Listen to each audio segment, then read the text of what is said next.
Hello लाडक्या बहिणींनो आणि लाडक्या ताईंनो, मुख्यमंत्री माझी लाडकी बहीण योजना आणि त्याचा 17वा हप्ता म्हणजेच नोव्हेंबर महिन्याचा हप्ता कधी भेटतो, कोणाला भेटतो याची आतुरता, उत्सुकता आणि उत्कंठा महाराष्ट्रातील सर्वच बहिणींना लागलेली आहे.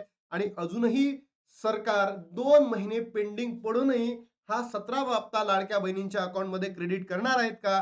की पुढल्या महिन्यामध्ये करणार आहेत? आत्ताच करणार आहेत की पुढच्या महिन्यामध्ये 16 जानेवारी नंतर करणार आहे? आज वितरण सुरू होणार आहे का?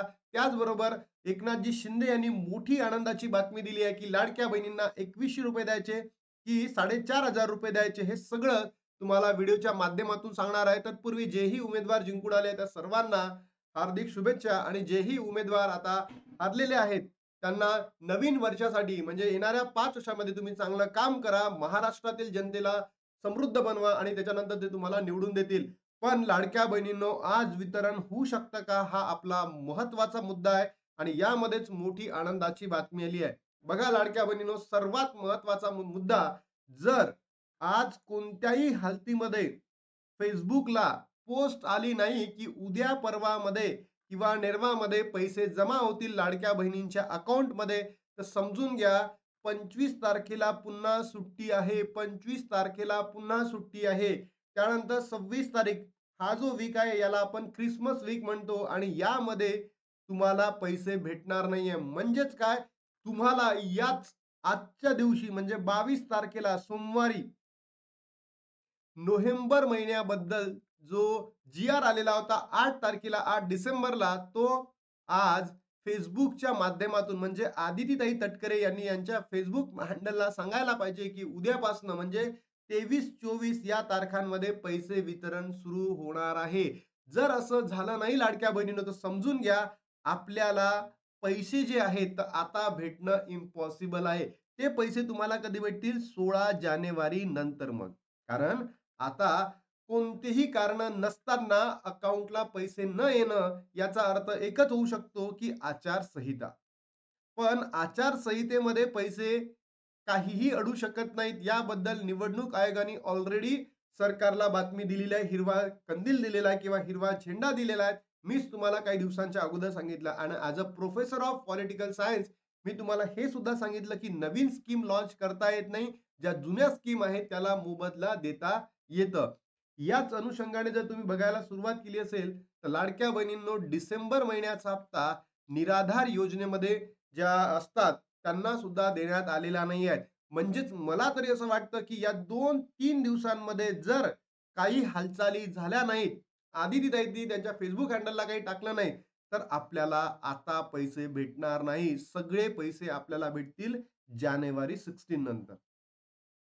कारण जानेवारी 16 नंतर काय लाडक्या बहिणींनो, ही आचारसंहिता संपणार आहे. महानगरपालिकेची आचारसंहिता संपेल आणि नंतर आपल्याला पैसे भेटतील. पण मला सरकारला एवढंच म्हणायचं आहे, जर तुम्हाला अशा पद्धतीचं पहिलेपासून करायचं होतं, तर निवडणुकीच्या पूर्वी हे पैसे लाडक्या बहिणींना का तुम्ही दिलेले नाहीत? आणि तुम्हाला कुठेतरी करप्शनसाठी पैसे हवे होते का? या निवडणुकीमध्ये पैसे वाटप सुरू झालेला होता का? या निवडणुकीमध्ये लोकांना पैसे वाटले का?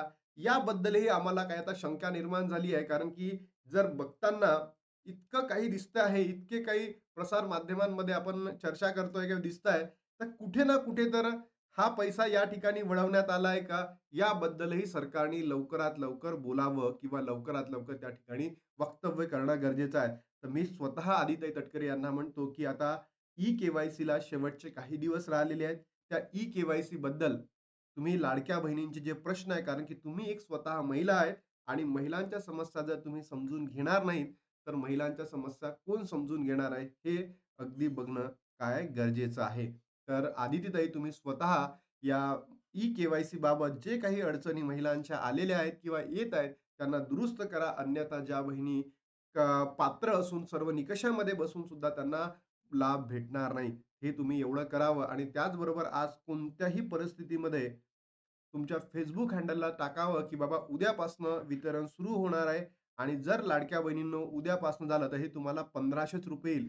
काही YouTube माध्यमांमध्ये चालू आहे, की तुम्हाला 3000 मिळेल. काही YouTube माध्यमांमध्ये चाललं आहे, की 4500 मिळेल. तर नाही लाडक्या बहिणींनो, फक्त आणि फक्त नोव्हेंबरचाच जी-आर प्रसिद्ध झालेला आहे.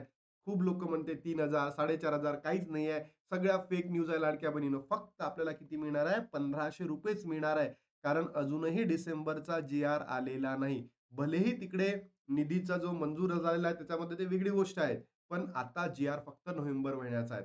बघा, काल एकनाथजी शिंदे यांनी मोठे वक्तव्य केलेले आहेत. तर लाडक्या बहिणींना आता वक्तव्य करून चालणार नाही दादा. आता लाडक्या बहिणींसाठी तुम्ही ते काम करा. पैसे त्यांच्या अकाउंटला पाठवा. कारण त्या पैशामधून लाडक्या बहिणी स्वतःचं पोट सांभाळतात, आपल्या मुलाबाळांची तब्येत आहे, स्कूल आहे, त्यांचं आरोग्य आहे, सगळ्या गोष्टी बघतात. तर तुम्ही ते करणं गरजेचं आहे. लागताच मोठी घोषणा शिंदे यांनी केली. ज्या कुटुंबाचं आर्थिक उत्पन्न 2.5 लाखापेक्षा कमी आहे, अशा कुटुंबामध्ये सरकारने लाडकी बहीण योजना सुरू केली आहे. या योजनेअंतर्गत लाभार्थी महिलांच्या बँक खात्यात दर महिन्याला ₹1,500 जमा केले जातात. विधानसभा निवडणुकीच्या काही महिने आधी ही योजना सुरू करण्यात आली होती. योजनेचा महायुतीला विधानसभा निवडणुकीत मोठा फायदा झाल्याचं बोललं जात आहे. दरम्यान महायुतीचं सरकार पुन्हा सत्तेत आलं तर लाभार्थी महिलांच्या सन्मान निधीमध्ये ₹2100 करू असं आश्वासनही त्यावेळी महायुतीच्या नेत्यांकडून करण्यात आलं होतं आणि ₹2100 बाबत अजून मोठी कोणती घोषणा केलेली नाही.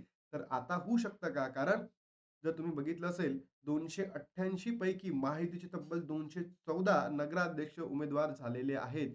भाजप राज्यातील सर्वात मोठा पक्ष ठरला तर शिवसेना शिंदे गट हा दुसऱ्या क्रमांकाचा गट आहे. शिंदे गटाचे 57 उमेदवार विजयी झाले आहेत. या निकालावर प्रतिक्रिया देताना एकनाथजी शिंदे यांनी लाडक्या बहिणींचे अभिनंदन केले आणि शिवसेनेच्या आजपर्यंतच्या इतिहासात एवढे नगराध्यक्ष निवडून आले नव्हते. कार्यकर्त्यांचं आणि लाडक्या बहिणींचं अभिनंदन. लाडकी बहीण योजना, लेक लाडकी लखपती, मुख्यमंत्री उच्च शिक्षण मोफत योजना, आरोग्याबाबत अनेक योजना राबवल्या याचा मला आनंद आहे आणि स्वाभिमान आहे. माझी आवडती योजना मुख्यमंत्री लाडकी बहीण योजना. अनेकांनी विरोध केला, मात्र विरोध काळात सुरू ठेवली. कोणतेही मायकालाल ही योजना बंद करू शकत नाही. लाडक्या बहिणीने ₹2100 देणार म्हणजे देणार. ही योग्य वेळ सन्मान निधी विधीत वाढ होणार अशी घोषणा यावेळी केली आहे. अगदी बरोबर. घोषणा खूप छान आहे. तुम्ही लाडक्या बहिणींचे 1500 वरून ₹2100 देताय.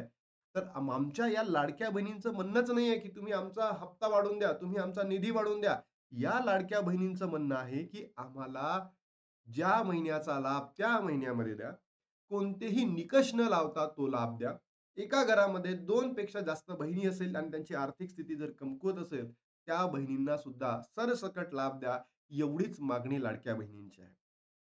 आणि तुम्ही दादा आपल्या महाराष्ट्राचे उपमुख्यमंत्रीच आहात आणि त्याबद्दल तुम्ही निर्णय घेतला, की जिंकून आल्यानंतर तुम्ही अशा पद्धतीचे आश्वासन देता. तोच ताण आपल्या महाराष्ट्राच्या तिजोरीवर किती पडणार आहे? महाराष्ट्र पुन्हा कर्जाच्या विळख्यामध्ये अडकणार आहे, चक्रव्यूहमध्ये अडकणार आहे. तर मला एवढंच म्हणायचं आहे, तुम्ही निधी वाढवून नका देऊ लगेच तो, पण ₹1500 तरी त्यांच्या अकाउंटला, लाडक्या बहिणींच्या अकाउंटला पाठवा. कारण हा जो कर्जाचा बोजा आहे, इनडायरेक्टली तुम्ही महाराष्ट्रातील जनतेकडूनच काढणार आहात, हे सुद्धा नक्की आहे. बरोबर? लाडकी बहीण योजना नगर परिषदेचा निकाल लागताच एकनाथ शिंदे यांनी लाडक्या बहिणींना दिली आनंदाची बातमी. बघा, 1500 ऐवजी आता किती मिळणार आहे म्हणते ₹2100 वचन दिले आणि हे 2100 जे वचन दिलेले आहेत, हे आता होणार नाही आहे.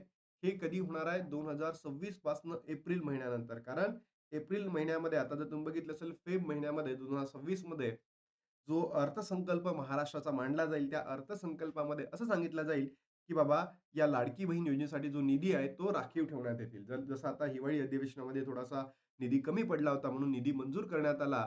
तर असंच कधी केलं जाणार आहे? फेब्रुवारी 2026 मध्ये आणि एप्रिल नंतर तुम्हाला होऊ शकतं ₹2100 मिळतील. पण सरकारला एवढंच म्हणायचं आहे, तुमचा रिझल्ट आला, तुमच्या बाजूनी रिझल्ट आला, तुम्ही जिंकलात, तर याच अनुषंगाने या लाडक्या बहिणींना सुद्धा तुम्ही पैसे पाठवा. कारण तुम्ही जर आता पाठवले नाहीत आणि तुम्ही जिंकत आहात, तर लाडक्या बहिणींच्या मनामध्ये हाच असंतोष निर्माण होईल, की बाबा सरकार तर आपण मत देतो, पण सरकार जिंकत नाही. मग हे जे पैसे आहेत या योजनांसाठी, हे सरकार वळवत तर नाहीये तिकडे मतदान विकत घेण्यासाठी, असाही प्रश्न लाडक्या बहिणींच्या मनामध्ये उपस्थित झाला आहे. तर सरकारने याबद्दल लवकरात लवकर काम करून लाडक्या बहिणींना आज Facebook हँडलला त्यांनी स्वतः टाकावं, की बाबा चला उद्यापासून पैसे वितरण सुरू होणार आहे आणि जर असं होत नसेल, ते सुद्धा स्वतः आदित्य तटकरेंनी किंवा महाराष्ट्रातील जेही मंत्रिमंडळामध्ये बसलेले लोक आहेत, यांनी कोणीतरी वक्तव्य करावं, की बाबा ही योजना सुरूच राहणार आहे, पैसेही वाढणार आहेत आणि त्यासोबतच वितरण कधी सुरू होणार आहे, याबद्दलही काहीतरी वक्तव्य करणं गरजेचं आहे. अन्यथा लाडक्या बहिणींच्या मनामध्ये भयंकर असंतोष निर्माण झालेला आहे, की ₹2100 तुम्ही देणार, तो मुद्दा वेगळा. द्या, आश्वासने द्या, सगळेच द्या आणि ही जी महाराष्ट्रातली जनता आहे, ही तुमच्यावर डिपेंडंट आहे आणि तुम्ही जर असं केलं, तर खूप मोठा त्या लाडक्या बहिणींच्या जीवनावर विपरीत परिणाम होऊ शकतो. त्यांच्या मनाशी तुम्ही खेळताय, तर हे असं व्हायला नको. मग आज वितरण होऊ शकतं का लाडक्या बहिणींनो? तर याचं उत्तर आहे आज वितरण होणार नाही. आज Facebook हँडलला पोस्ट येईल, की बाबा उद्यापासून वितरण होईल. म्हणजे उद्यापासून वितरण होऊ शकतं आणि जर उद्या आणि परवा जर वितरण झालं नाही किंवा या 3 दिवसांमध्ये काही आलं नाही, तर समजून घ्या 16 जानेवारी नंतरच आपल्याला पैसे भेटू शकतात. तर याबद्दल ही जी अपडेट होती 2100 की 4500 तर मला असं वाटत नाही. सध्या आज आणि उद्या, परवा या 3 दिवसांमध्ये झालं तर फक्त ₹1500 येईल आणि नंतर जे डिसेंबरचा आहे तो जानेवारीमध्ये तुम्हाला दिला जाईल. आता इथे थांबतो आणि भेटू तुम्हाला नवीन व्हिडिओमध्ये. तोपर्यंत जय हिंद, जय महाराष्ट्र, जय श्री